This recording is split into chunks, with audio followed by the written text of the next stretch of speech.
There are many flower species out there in the world that I don't know about. We all know water lilies, roses, tulips, daisies, but apart from the common flowers, I have seen beautiful examples of plants that don't even have a common name. If you have been following me, you have seen me working on those common flowers like water lilies, but in these studies I will be looking at less known plants which also have interesting flowers. First, I want to talk about how I came across the flowers that I'm drawing in these studies.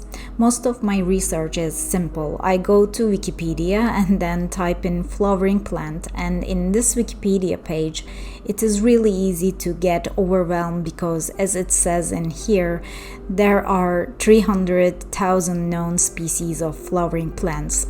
When I first started drawing plants, I was thinking of making illustrations of most of the species out there, but now I know that it is impossible and I try to limit myself. So I go down to orders in the plant kingdom. There are two orders I have already looked at. Austrobaileyales is consisting of only one species, so it was easy. I turned it into an illustration. Nymphaeales was a larger order, but water lilies are a nice subject to draw, and I drew most of the species. Then I go to Austrobaileyales order, and it looks like a small order with around 100 species, so I think this can be my next project after water lilies. I click on the first family of plants of the order, and there is one species of this family. It doesn't look like an interesting flower based on the Wikipedia image of the plant, so I make a quick Google search and then look at the images. This plant, which does not have a common name on its Wikipedia page, turns out to be a very interesting flower. Looks like the shape of water lilies a little bit, but other than that, it looks unique with its color and texture. These images look like nice reference images, and then I start the drawing process. My drawing process is also simple. I use Photoshop, but the drawing part would be the same in any media. First, I make a rough sketch where I try to get the shape and silhouette right, and then I lower my opacity in Photoshop and start making a better drawing on the new layer. I call this a better drawing because I'm not always just copying the layer below. I'm looking at it and analyzing it and changing the things that I can be better at. And if I like the first sketch, I just try to polish my line art. Then comes the coloring part. So working with Photoshop makes things easier for coloring here because I can just make a selection of my drawing and fill it in with flat colors. And if I do this on a layer below my drawing layer, I can still see the drawing.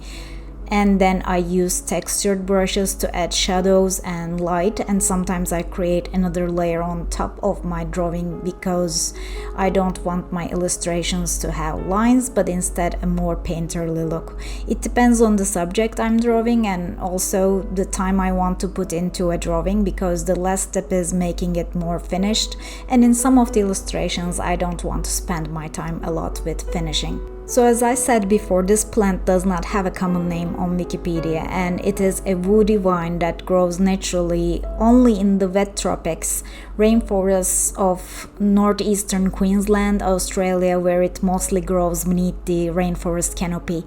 So it is not a frequently seen species.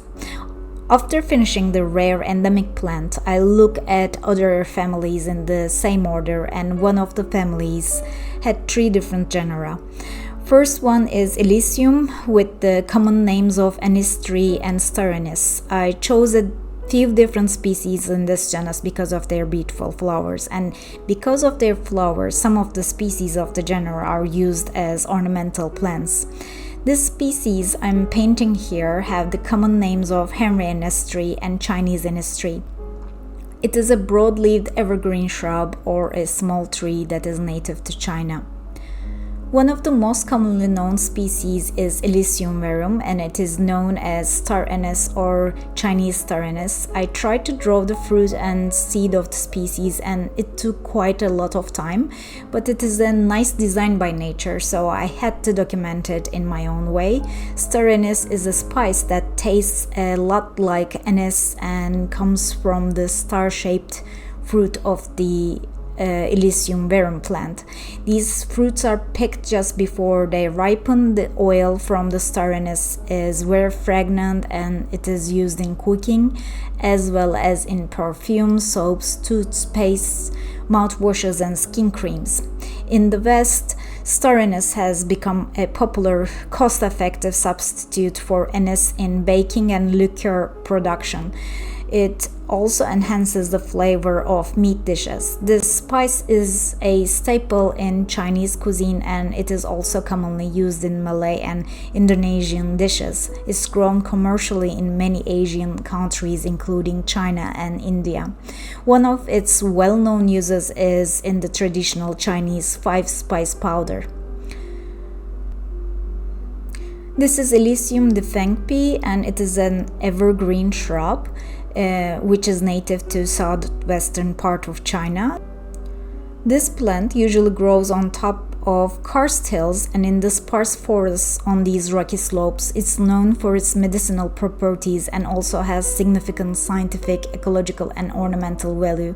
Because of this, it's highly protected and researched to conserve its wild populations. Ecologically, it is important because it can help restore areas affected by rocky desertification and promote ecological stability. However, its population is under threat from overharvesting, rising global temperatures, and irresponsible land use. To counter this, there are proposals for intensive cultivation and research to conserve and reintroduce the species into its natural habitat. It's being cultivated in various karst mountainous regions to help restore these areas, protect endemic medicinal plants, and boost local economic development.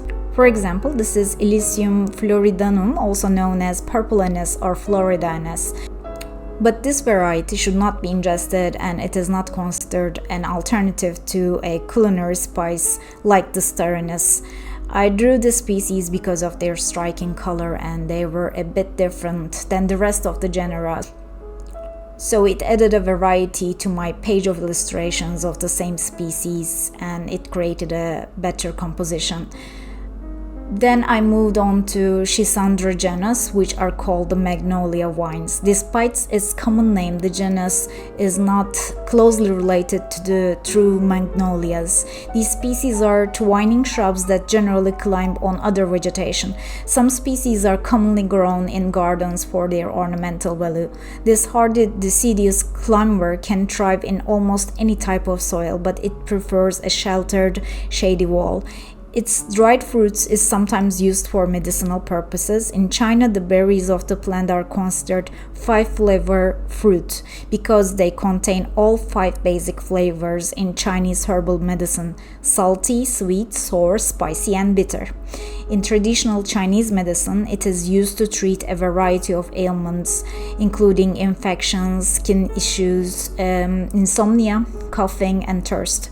I looked at two species in this genus. First one is Schisandra rubriflora, known as the Chinese magnolia vine, and it is native to China, India, and Myanmar. The second species is Schisandra grandiflora, also known as the large-flowered magnolia vine. It is a species of flowering plants in the Schisandra genus, native to the Himalayas and Tibet. These deciduous twining climbers have both earned the Royal Horticultural Society's Award of Garden Merit for its ornamental value. The last genus I looked at was Katsura, and I chose the Katsura japonica, commonly known as the Katsura vine.